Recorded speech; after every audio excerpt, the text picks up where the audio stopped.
Happy Wednesday po sa ating lahat. Ako si Benison Estareja. Sa ngayon po patuloy pa rin ang pag-ihip ng mainit na easterlies o yung hangin po na nagmumula dito sa may Pacific Ocean. Medyo basa po ang easterlies na ito kaya't asahan po sa mga susunod na oras ang mataas na tsansa ng mga pag-ulan dito sa may silangang bahagi po ng Visayas and Mindanao. That includes Eastern Visayas, Caraga Region at halos buong Davao Region.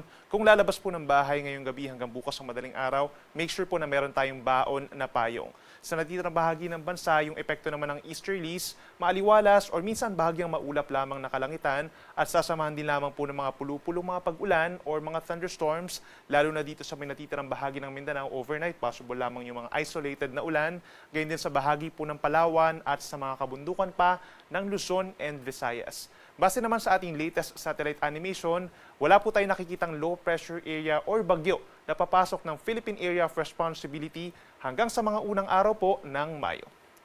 Bukas, sa huling araw po ng Abril, that's Thursday, asahan pa rin ang mataas na tsansa ng ulan sa may eastern section ng Mindanao, Caraga Region and Davao Region. Umaga pa lamang mataas na ang tsansa ng ulan, yan po ay dahil pa rin sa easterlies or silanganin. Habang natitirang bahagi ng Mindanao, mula tanghali hanggang hapon, partly cloudy to mostly cloudy skies na at may tsansa din po ng mga pulu-pulo lamang ng mga pag-ulan at mga thunderstorms na usually nagtatagal ng hanggang 1 oras. Temperatura natin sa may Cagayan de Oro hanggang 32 degrees Celsius, sa may Zamboanga and Davao naman mas mainit bukas hanggang 34 degrees Celsius. Sa ating mga kababayan po sa Palawan, fair weather conditions naman ang mararamdaman. At meron lamang po mga pulu-pulo mga pag-ulan, lalo na doon sa mga kabundukan. But for Visayas, yung eastern portions pa rin po ang pinakamataas ang tsansa ng ulan. Umaga pa lamang may tsansa na ng pag-ulan sa may eastern Samar, Leyte and southern Leyte, habang sa natitirang bahagi ng Visayas, sa umaga fair weather conditions, bahagyang maulap, minsan maulap ang kalangitan at may tsansa lamang po ng mga saglit na ulan at mga localized thunderstorms, lalo na po sa timog na bahagi ng Cebu and Negros Island.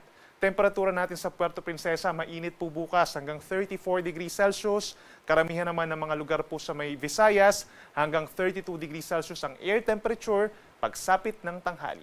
At sa ating mga kababayan po sa Luzon, kabilang ang Metro Manila, by tomorrow, araw po ng Thursday, katulad pa rin na weather conditions as today sa maraming lugar, partly cloudy to cloudy skies sa umaga.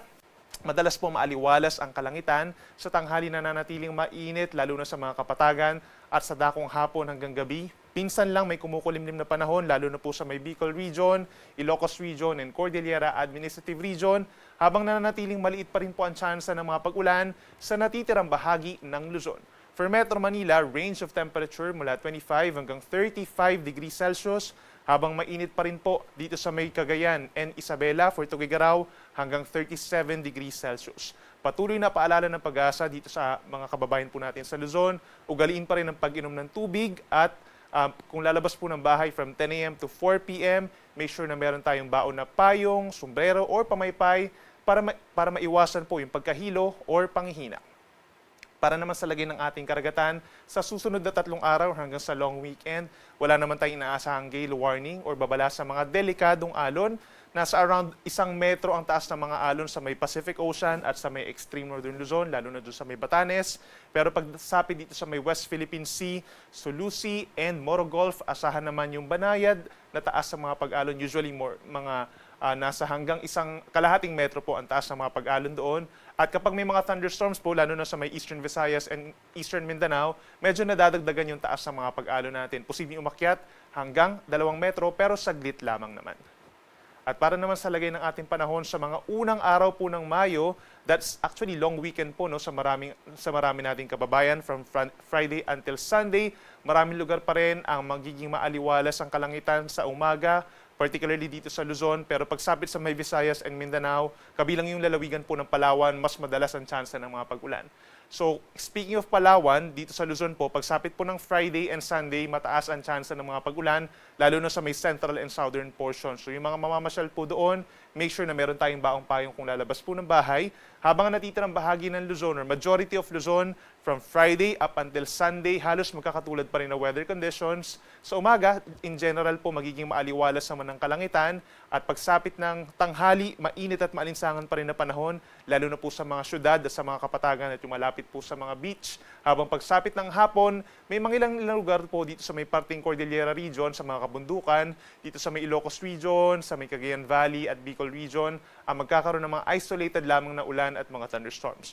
For Metro Manila, posible pang umakyat sa 36 degrees ang air temperature pagsapit ng linggo, habang sa may Baguio City naman, presko pa rin ang panahon mula 17 to 25 degrees Celsius. Sa ating mga kababayan po sa may Visayas, mababawasan yung mga pag-ulan pagsapit po ng Friday at tanging dito na lamang sa may Southern Leyte, habang natitirang bahagi fair weather conditions. Pero pagsapit ng weekend, yung Sabado at Linggo po, asahan na mas maraming lugar ang magkakaroon muli ng mga pag-ulan. Pagsapit ng Sabado, Central Visayas, Eastern Visayas, possibly yung bahagi rin po ng Negros Island region, mataas ng tsansa ng kalat-kalat na ulan and thunderstorms. Yan po ay dahil sa easterlies, hindi dahil po sa bagyo or LPA. Pagsapit ng Linggo, malaking bahagi na po ng Kabisayaan na magkakaroon ng makulimlim na panahon at sasamahan din ng mga pag-uulan na minsan ay lumalakas, lalo na po sa bahagi ng Negros Island and Panay Island sa araw po yan ng Linggo. Kaya mag-ingat na rin sa mga biglaang buhos na ulan na nagdudulot ng mga flash floods or landslides. Temperatura natin sa Metro Cebu, medyo mainit po, no? Hanggang 32 degrees, pero bababa yan pagsapit ng weekend. Ganyan din dito sa may Tacloban at sa Iloilo, bababa ang temperatura pagsapit ng Linggo. At sa ating mga kababayan po sa Mindanao, maraming lugar po pagsapit ng long weekend na magkakaroon ng maulap na kalangitan. Pinapayuhan po natin sila at yung mga mamamasyal po doon na magbaon ng payong, sombrero kung kayo mayroong mga hike at yung mga tent po, no? Useful po yan kapag po tayo magka-camping. So dito sa Mindanao, Friday, maulap ang kalangitan dun sa may Northern Mindanao, Zamboanga Peninsula, Caraga Region at hilagang bahagi ng Davao Region. Then pagsapit po ng Sabado, halos similar rin po ng mga lugar na magkakaroon ng mga pag-ulan. Plus Bangsamoro Region, itong Lanao del Sur, Basilan, Tawi-Tawi, mataas po ang tsansa ng mga pag-ulan. Then pagsapit po ng Linggo, tanging dito na lamang sa may northwestern side ng Mindanao, Zamboanga Peninsula, Northern Mindanao, Basilan pa rin, Lanao del Sur, Maguindanao provinces, mataas po ang tsansa ng mga pag-ulan dahil pa rin sa easterlies o yung hangin na silanganin. Kaya't mag-ingat din po sa mga banta ng mga pagbaha at pagguho ng lupa. Lalo na't maaring everyday po, almost everyday within the next few days, magkakaroon po ng mga pag-ulan doon. Ang ating sunset, 6:30 ng gabi mamaya at ang sunrise bukas, 5:34 ng umaga. Yan muna latest mula dito sa Weather Forecasting Center ng Pag-asa. Ako muli si Benison Estareha na nagsasabing sa anumang panahon, Pag-asa, maganda solusyon.